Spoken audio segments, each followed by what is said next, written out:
Yes!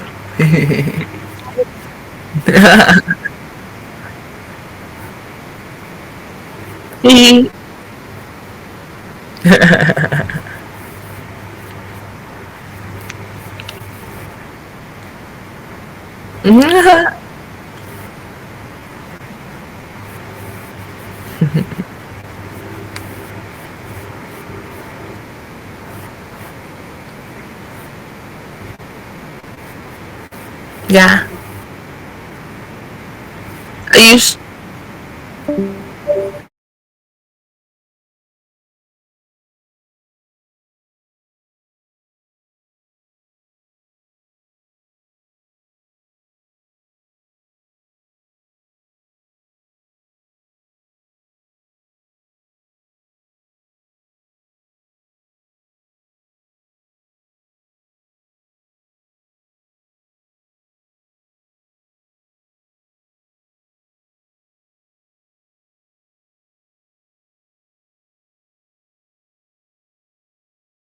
Of the Dark Ether storyline. Now do keep in mind, this isn't a video where we're going to review Vanguard Zombies, its shortcomings, or lack of content. I already did that in a separate video that's about 30 minutes long that I posted a good week and a half ago, and that video fairly criticizes what the mode is missing, the issue with the community right now, and that echo chamber, along with what is promising about the mode, which gets me excited for future DLC updates. But before we jump into the next chapter, be sure to hit that subscribe button down below, and don't forget about the video that I posted last night celebrating the 1-year anniversary of Black Ops Cold War. I went ahead and reviewed all 6 seasons of DLC updates and talking about how the game is today compared to when it first released 366 days ago. But also big special thanks to Caljitsu for helping me put together not only this video, but one that I posted a good week ago where we broke down the entire Vanguard storyline in the campaign, the ending, all the trailer connections, and more that you may have missed. That video is also linked down below. But in regards to the next chapter of our Dark Ether saga, Black Ops Cold War's chapter of the Dark Ether ended on a cliffhanger 5 years after the events of Forsaken. However, for the events of Vanguard Zombies, we're taking a bit of a step back. Rather than pushing the plot forwards, Vanguard Zombies seems like it will heavily explore concepts we were vaguely introduced to over in Cold War, giving Treyarch the freedom to utilize these fully in their next Call of Duty, presumably dropping in 2023. And this all begins with T0NY V0GU3. Before we continue, let's go ahead and thank the sponsor of tonight's video. Now tonight's video is sponsored by Raid Shadow. Now, the first part of Cold War's chapter of this story was to introduce us to Project Endstation, originally designed as a research outpost for the German nuclear program in World War II. Endstation accidentally tore a hole in the dimensional veil between the world and the Dark Ether in March of 1944. Those following Cold War storyline will know what else Endstation researched following this, but Vanguard details what happened elsewhere as a direct consequence of this event.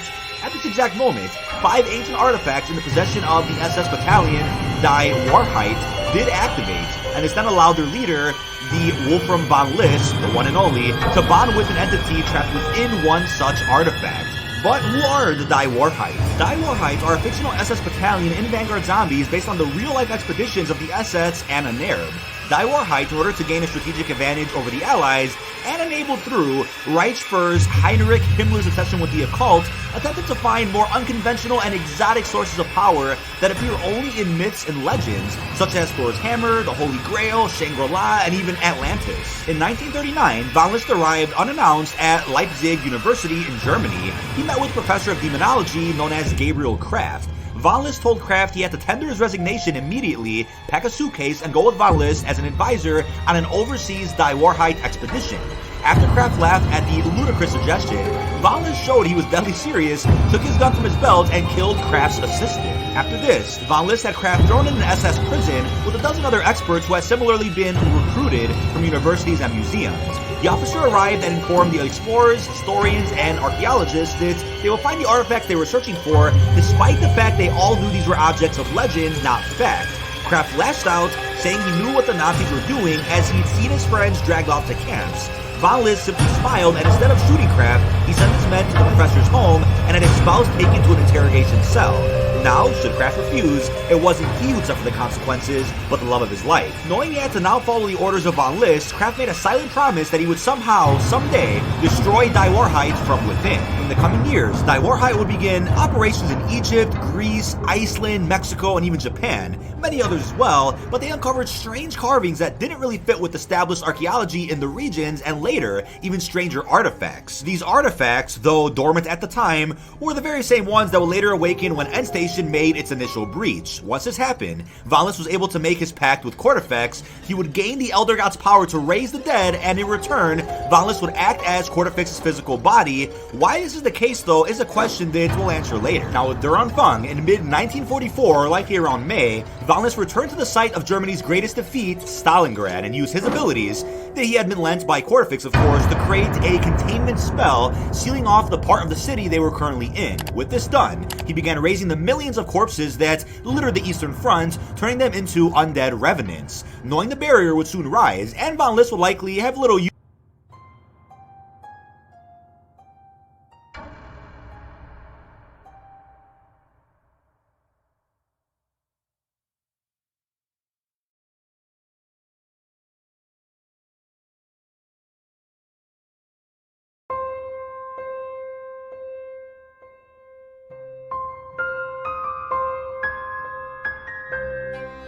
for Kraft, the professor did something drastic. Using an artifact that he had recovered called the T0NY V0GU3, Kraft formed a rune barrier around his office, preventing Die Wahrheit from being able to get to him, but also leaving him with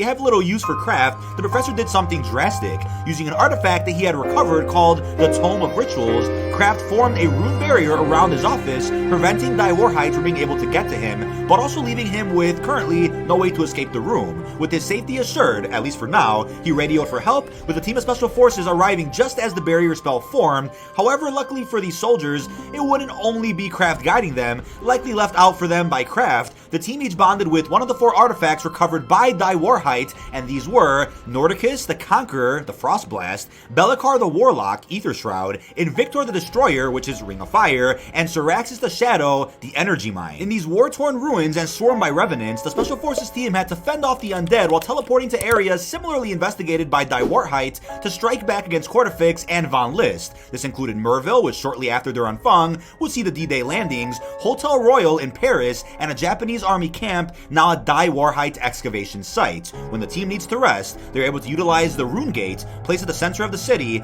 Aided by their unconventional allies, they open a portal which essentially acts as a bunker until they wish to fight once more. Now, we do have some immediate consequences to this story. The most obvious new addition is the word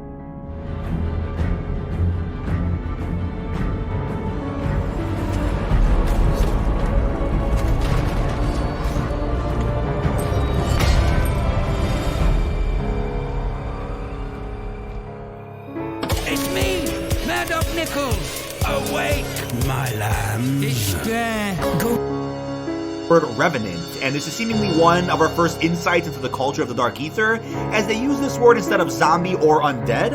Other interesting notes is that the containment spell we see is, in all likelihood, a phase wall. In Cold War, people like Strauss and Gray examined these phenomena with a scientific method, but to Kraft and Von List, these seem to be simply rune magic. Now that in itself is another key point, rune magic. In the Dark Ether, beings who are natives of this world are able to use these runes in order to channel their power and manifest it in the real world. What's interesting though is that this isn't a new concept in zombies, as we see this in both Shadows of Evil with the Keepers and Apothecan languages that allow wooden crates their power and manifest dark. These seem to be simply rune magic. Now that in itself is another key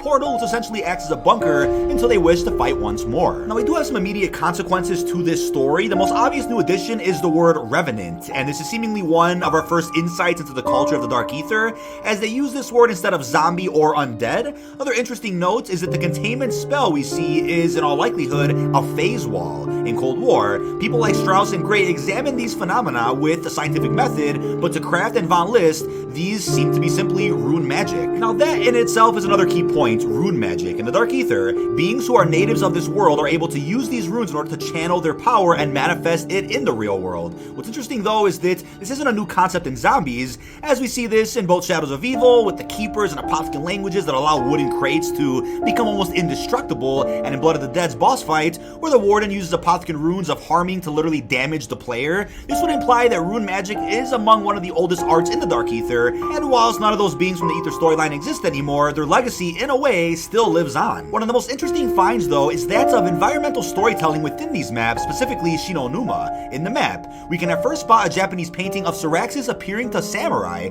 but if we look a little closer, we can spot something else that really doesn't belong, a stone with an Old Norse inscription with a snake-like carving. This find really begins to sow the suggestion that these Dark Ether entities have been meddling in human affair for a long time, but then that begs the question, how could they do this before Endstation? This is a question that we'll dive into later. First though, we need to look at the lore we get from the entities individually through their radios. Now with Kortifex the Deathless, Kortifex was at one time the Lord of the Dark Ether, having launched a brutal conflict known as the Nether Wars against his adversaries, and ruling with an iron fist. However, Kortifex's reign would not last, as the most powerful elder gods of the Dark Ether, including his own general, allied against him. At one time, Kortifex was revered in ancient Egypt and in personal contact with the pharaoh of Egypt, who at one point was the cruelest human he had ever encountered. However, this spot will later be taken by Wolfram von List, who he says has the blackest heart of any human he has ever encountered. Now we then have Syraxis the Shadow. According to Syraxis, she's always had an interest in humans since we, and I quote, raised our cities.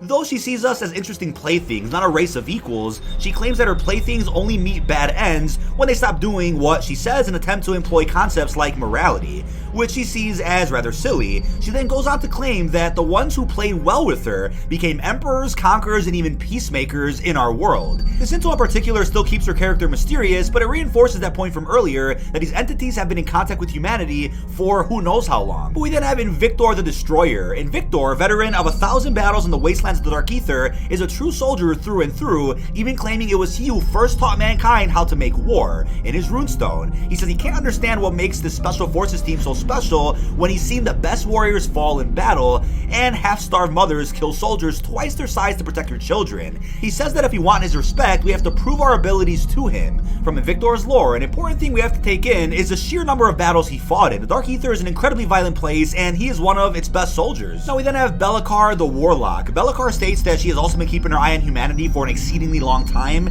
but she shows admiration for us. She is Be'lakor the Warlock, and she was the one chronicler of the Nether Wars, something we will be hearing more about soon, where she wrote her histories right there on the battlefield. She says that unlike battles in the Dark Ether, which are determined by raw factors, speed, deception, firepower, magic, or the weather, human battles are, in her eyes, incredibly poetic, and she asks us to keep her informed with what we're thinking at all times and not to keep secrets from her, as if we keep secrets, she can't help us. She goes on to talk about the Mayans, who allegedly understood her best. She allegedly tried to teach them the rune magic, but it overwhelmed them. Later, she was forced to watch her civilization collapse. Since then, she has always looked for the signs that suggest the impending doom of a civilization, and says that World War II is the most significant one that she has seen throughout mankind's entire history. We then have Nordicus the Conqueror. Nordicus, once General Nordicus, Supreme Commander of the Night Legions, states at his height, his enemies would have thrown down their weapons and begged for mercy at the mere mention of his name, and yet now, he is trapped within an artifact and bound to see what he sees as a pathetic bag of blood whose lifespan is as brief as it is meaningless. However, he resolves to get out of this most unfortunate situation and promises to hone our skills and make us unstoppable. He then says, and I quote, "I save your world, you get me back to mine." He goes on to elaborate about the nature of the Dark Ether and how they have been in constant state of war since time began. Because Nordicus was the greatest general, Kortifex put him in command of his armies. Then they launched the Nether Wars on all of Kortifex's rivals, but due to the Lord's cruel nature, Nordicus felt no loyalty, and when he saw their enemies unifying one by one into a single army that they would not be able to beat, Nordicus knew that he had to join the winning side. He tells us that when they joined together and toppled Kortifex's throne, he swore revenge, and he is now using Von List as a means to this. But these are like genies in bottles, so it's time we discuss the elephant in the room here. If these entities are from the Dark Ether, why are they acting as if they're trapped on Earth? The reason for this is because, in actual fact, these entities haven't been in the Dark Ether for some time and have been trapped within the artifacts, only now reawakening as the connection to the Dark Ether as it's re-established with Endstation. This is also why the the transmit objective is Be'lakor sending a message to the Dark Ether to call for help because currently they are on Earth and have no other way to contact those who are there. The artifacts themselves were originally created in the Dark Ether specifically to appeal to humans. However, as Kraft points out, the Smiths in the Dark Ether had virtually no experience with human culture, and so the artifacts don't really fit into any established human tradition.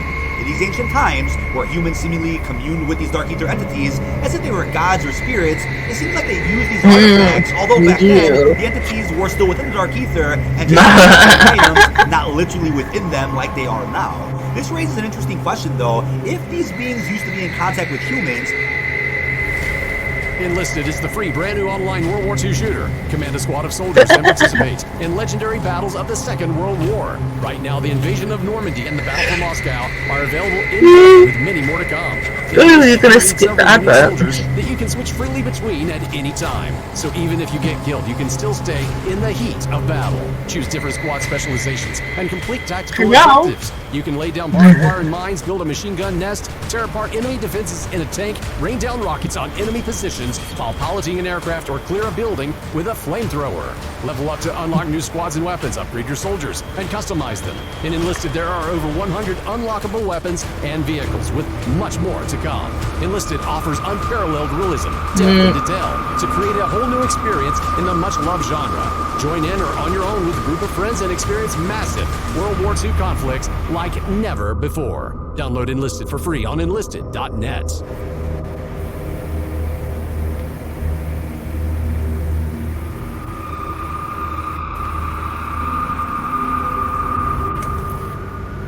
This game, You want to skip the I'm advert? ready for it.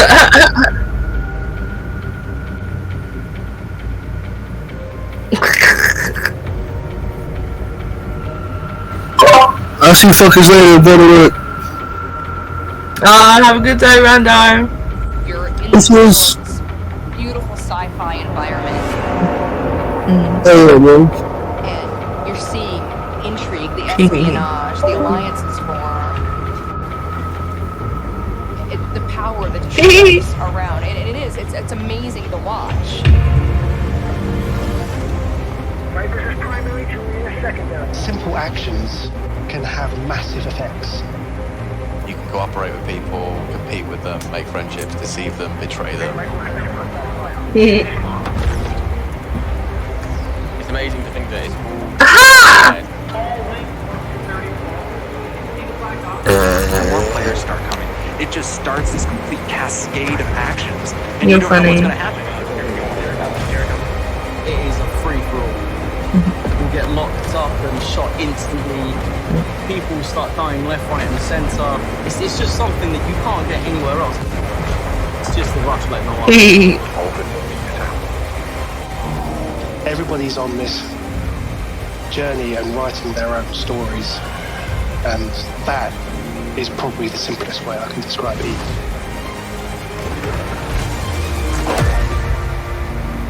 Things continue to change and evolve. It's awesome. Part of Eve. Okay.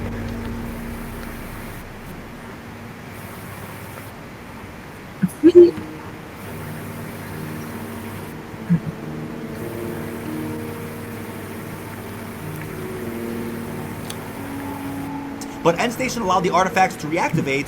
Why was Earth's connection to the Dark Ether lost in the first place? The current answer is that we don't actually know. However, the current prevailing theory from the likes of Kaljitsu here is that just like how Zykov had to go into the Dark Ether to shut the End Station portal down, but this severed his connection to Earth, the other Elder Gods did the opposite, sacrificing themselves to stop Quarterfix and altogether bringing him out of the Dark Ether and closing whatever gateway existed from the side of the Earth. This may have even caused them to recede into the artifacts, as it was their presence in this dimension that was until End Station allowed their connection to be reestablished. This will then explain their motivations though. They all want to go home, but in order to do so, have to use humans to transport them in their artifacts until eventually they can be sent back.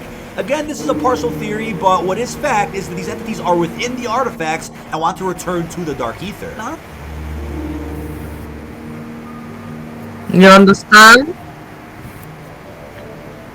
regards to the main quest and future experiences, I'll of course make a follow-up video to this one talking about whatever story implications are included in that quest. The next major addition of T0NY V0GU3, aside from new objectives and features which will be coming in Season 1 without a doubt, is of course a main quest, which at this point has been implied to be Season 1 Reloaded-ish. So far what we know is that it will tie in with the arrival of an unexpected ally. That's an exact quote from Treyarch. Now we can't say for certain who this is referring to, and could even be a fan favorite character like Reznov, as some people have speculated, but given the fact that the transmit objective is all about trying to send a message to an ally in the Dark Ether, the most likely guess at the moment right now is Zealot Sparagamos, who we first heard from in Forsaken, the creator of the Chrysalax and devoted follower of the Old Ones. From a purely gameplay perspective, this would make a lot of sense, as it would allow a lore reason for a new wonder weapon from the Dark Ether to be introduced. The same person who made the Chrysalax could make our wonder weapon for T0NY V0GU3. Who would have guessed? For content after that though, Intel may have an answer. When talking to Cortifix, Von List expresses his worries as he had to accelerate Die Warheight's timetable. The reason for this is because the Allies were beginning to assemble their D-Day invasion force, and by the time they are ready, Von List wants to ensure he has his undead army ready as well. It is therefore possible that a future Zombies experience we get in this plotline involves D-Day. Those will probably become clearer with the Season 1 intel we end up getting. Now also in T0NY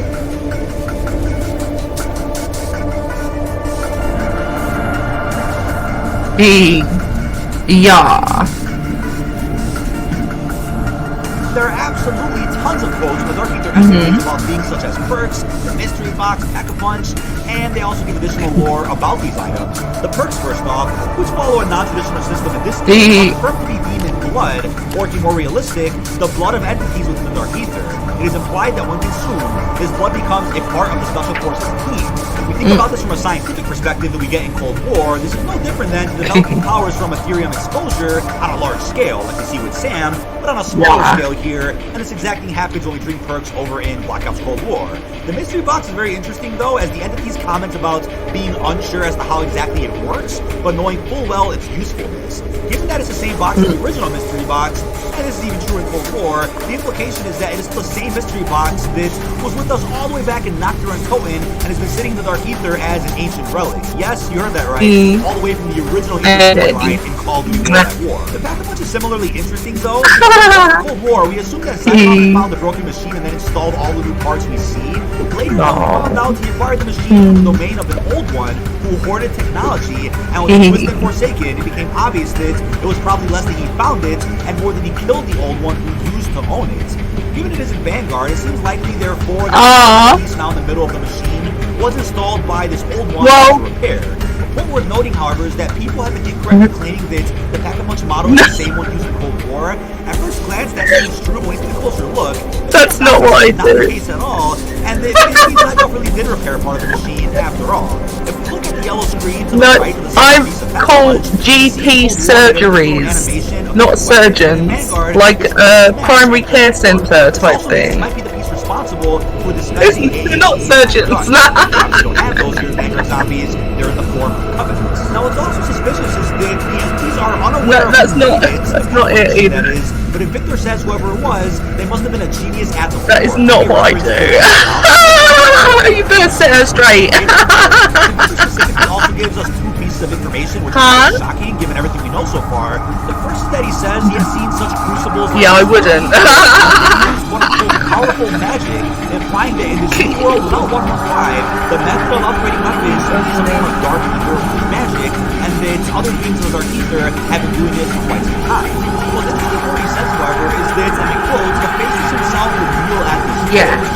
This word is insane because for those who don't know, Hephaestus is the Greek god of splitting. This implies that either Hephaestus is the Dark Ether entity who Victor knew personally, and who inspired the mythological figure, or that Victor is incredibly familiar with the ancient religion, implying that this is the first artifact found in Greece. Either way though, as the game is still new, these quotes are being found every day, and each entity has a large amount, so keep your ears open when playing with this interesting. But as we come to a close, even though T0NY V0GU3 is definitely light on content, it's important to remember that it was likely made in a very short period of time, and also likely not by the entire Zombies team, given the majority of Treyarch is likely now beginning their work on Call of Duty 2023. In spite of this, even if the gameplay is not your favorite, the amount of not only interesting lore tidbits, but story that actually impacts the rest of the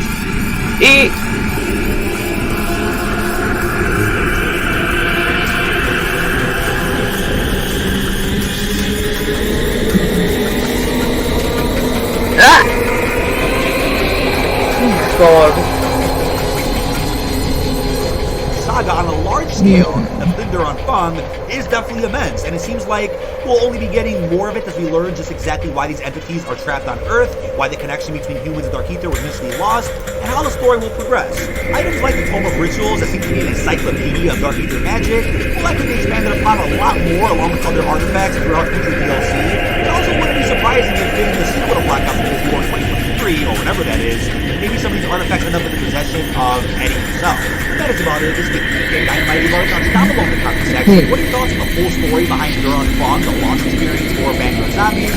Like I said before, and I'm going to reiterate this again, I already went over some of the criticism for the mode itself in a previous video, but I also put this live here on the channel that is linked down below. We talked about the shortcomings of the mode in the community. Now, what is still promising about the mode to be the hopeful future DLC, and I'm sure I'll make a follow-up video to this one once the first main quest is solved, or other main quests there are.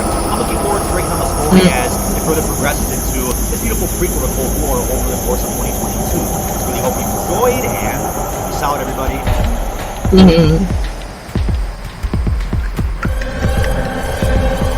Wunderbar.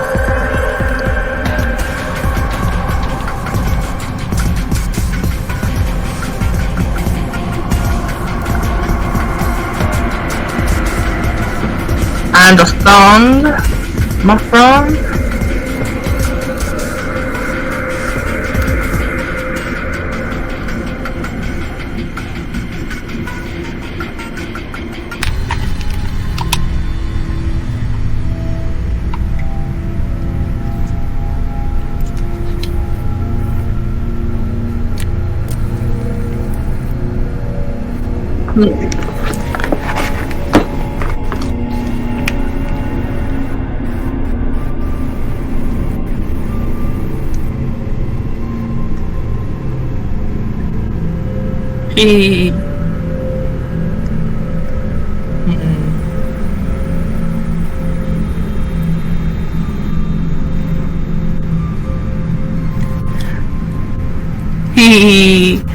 If you want to.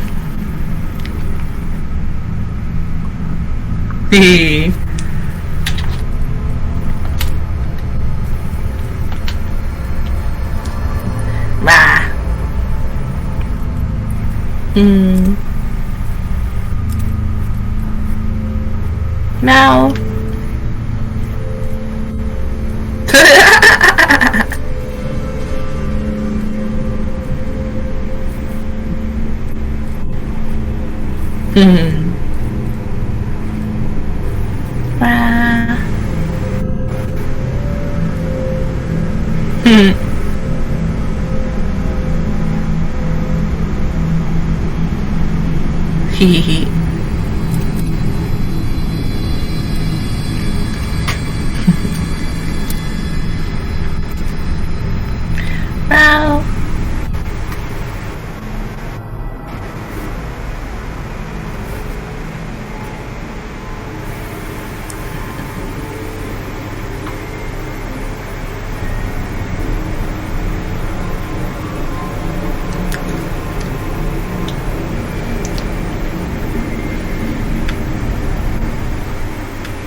Wow.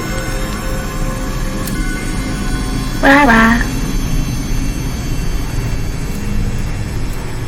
Hehehe.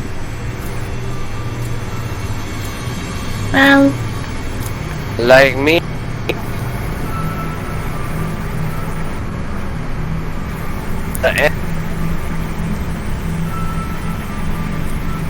Do you understand? Understand. The X.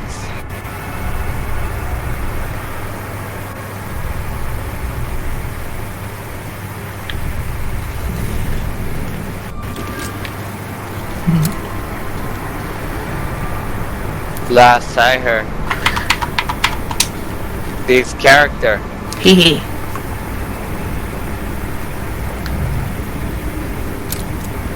You don't know what they did.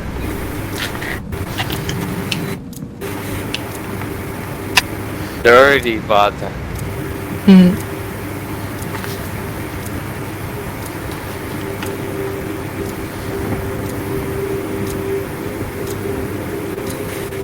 Search and destroy. Protect the objective. Enemy moving with the bomb. How do I? Oh yeah, these enemies moving with that bomb. Bomb first.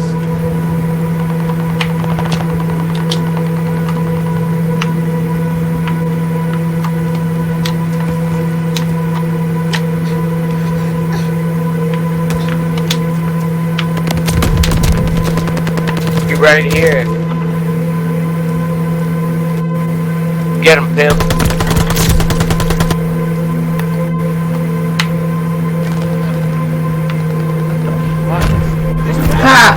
That's right.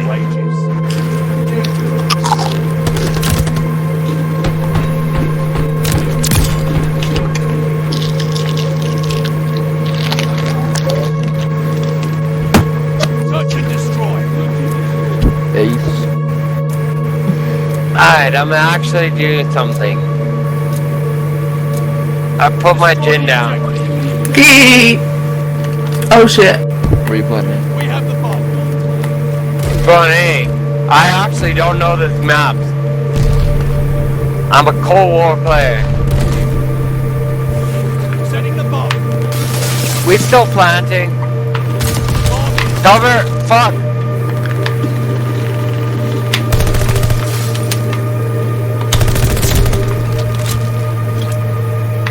Fucking anus. Oh shit. Oh fuck me. God damn it. Oh no.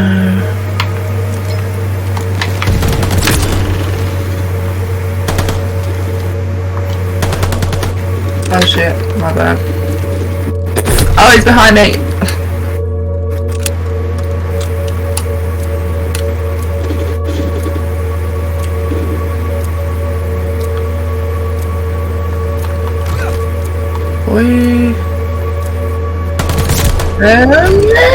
Yes!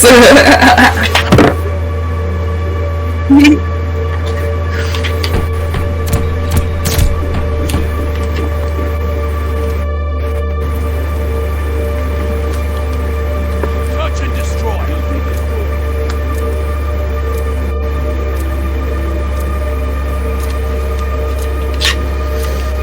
Hold the objective. Enemy's got the bomb. Oh fuck, Jesus. Oh, thank you.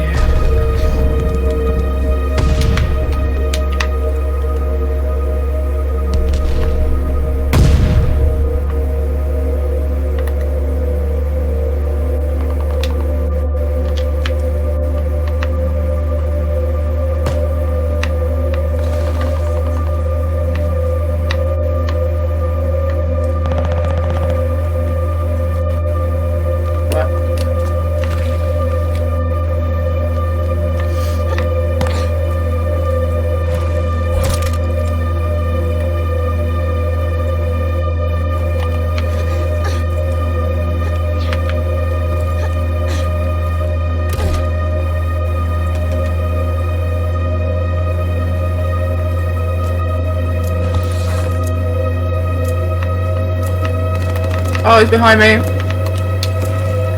He's going back to A, I think.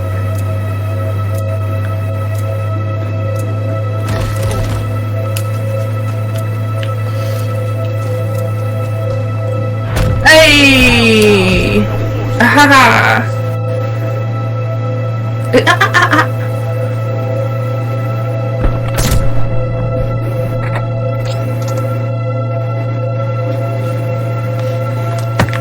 Search and destroy.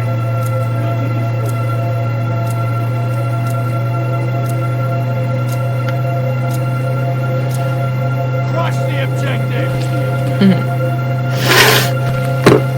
Moving with the bomb.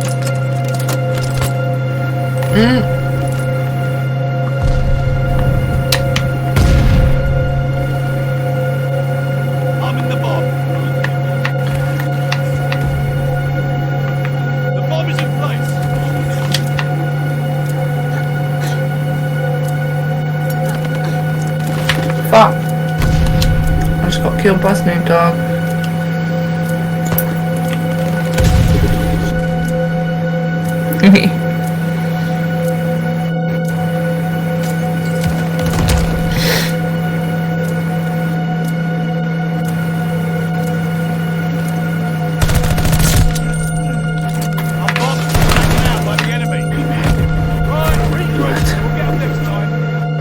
Eat.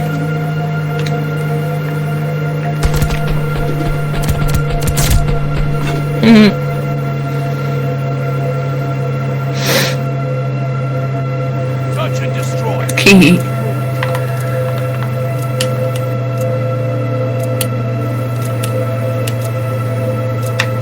Dig in and hold the objective. Enemy moving with the bomb.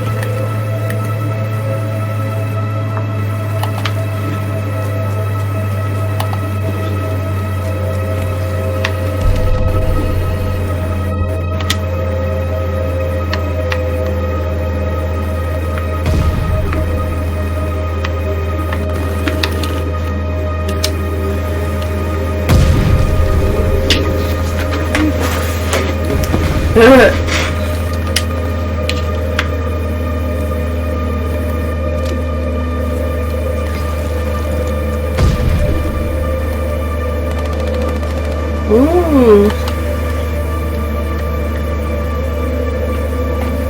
Enemy's got the bomb.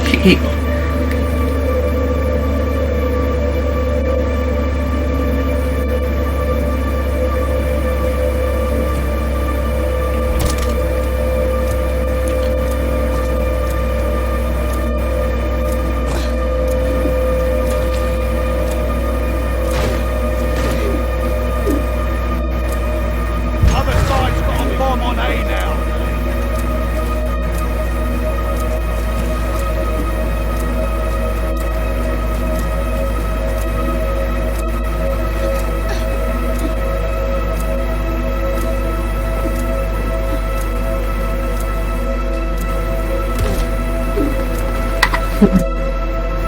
Huh?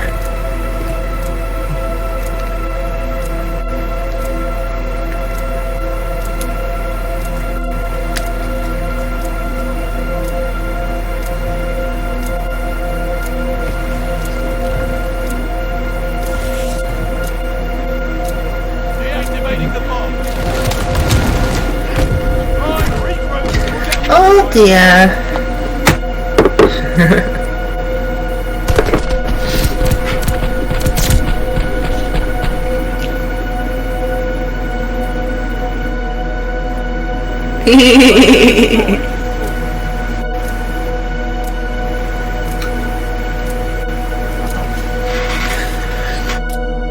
Fix the objective. We have the bomb.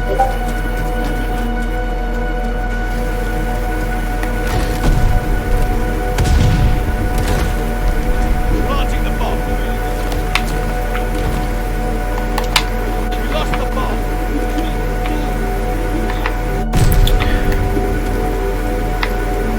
Fuck on stuff, Jesus.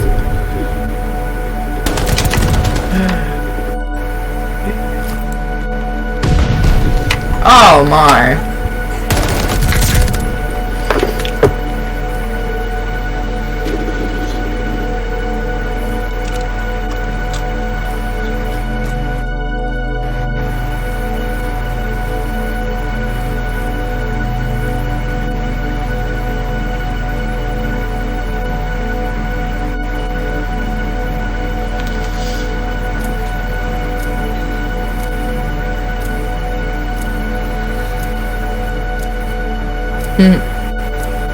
Bomb is out. Activating the bomb. Bomb is good to go.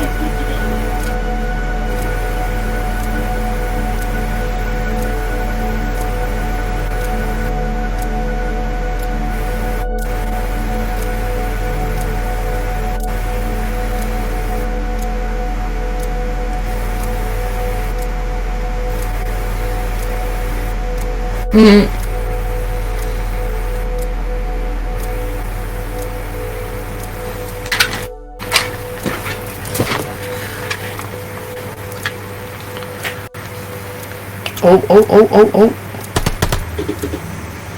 Go, go. Oh. Ah.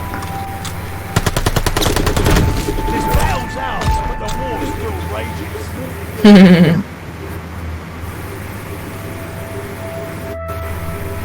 Search and destroy.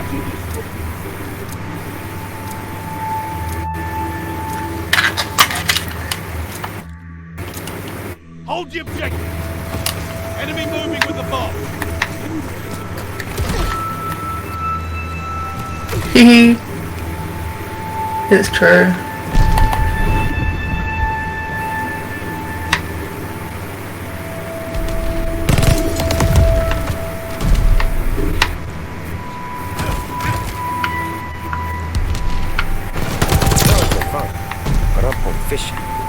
Enemies planted the bomb at A.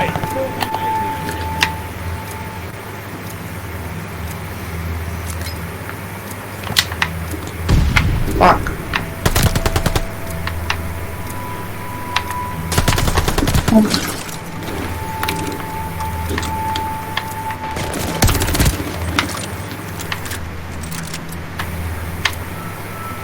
What the fuck? Defusing the Oh shit. Nope. Right, regroup. We'll get them next time.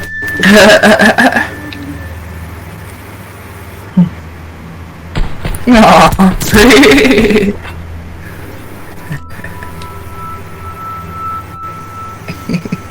Search and destroy.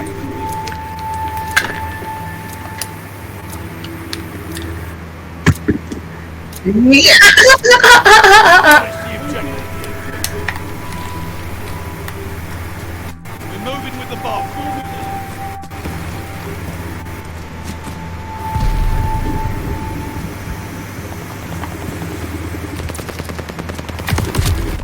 We dropped the bomb. Pick it up.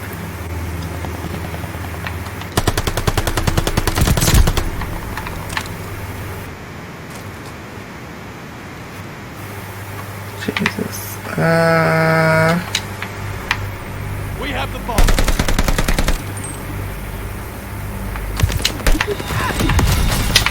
Setting the bomb. Bomb is up.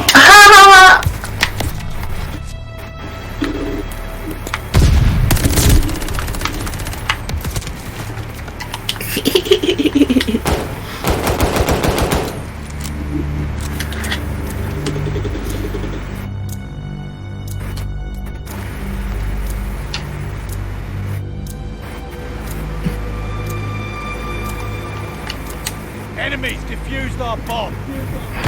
Right, regroup. We'll get them next time.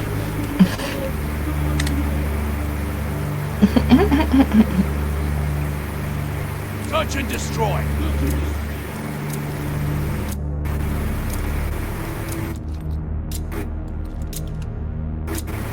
Protect the objective. The enemy has the bomb.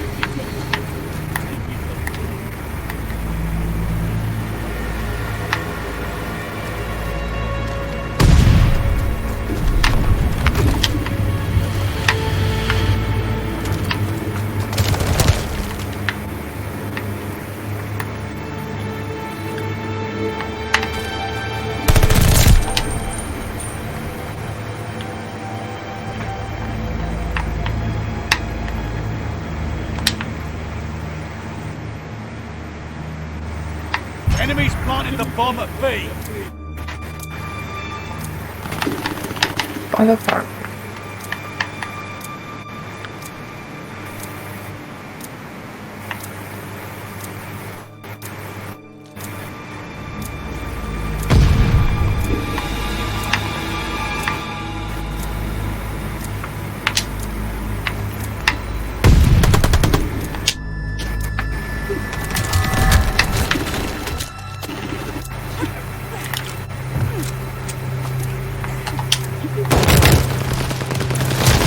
Oh.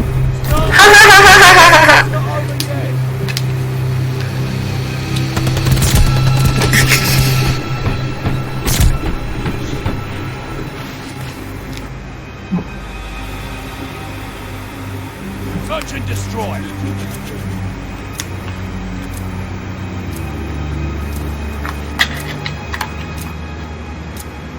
Take the objective off the map. We're moving with the bomb.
Planting the bomb.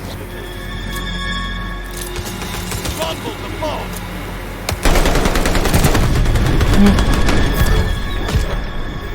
Pull back. Take the wounded.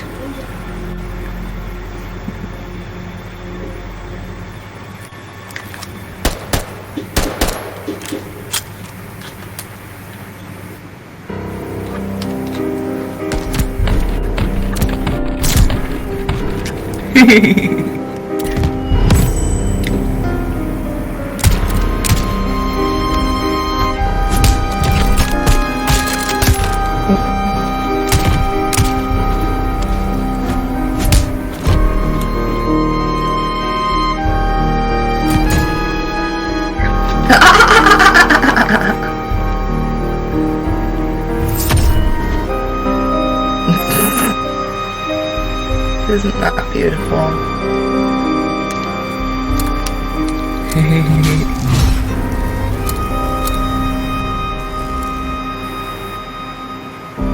Ah!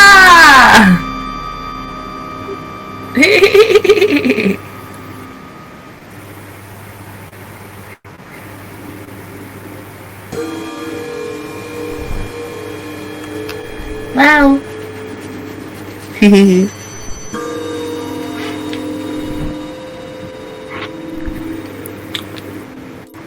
Understand?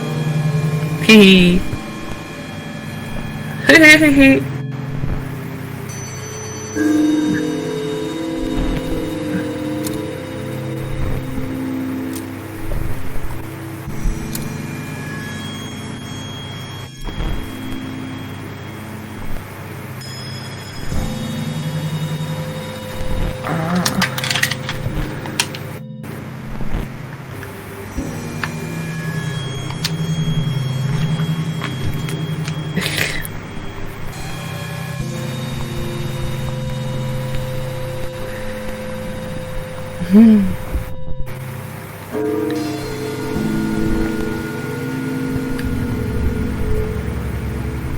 Hi.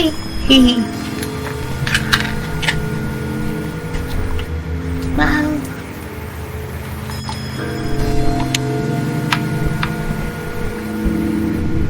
Hi. Wow. Hello. Yeah, wow.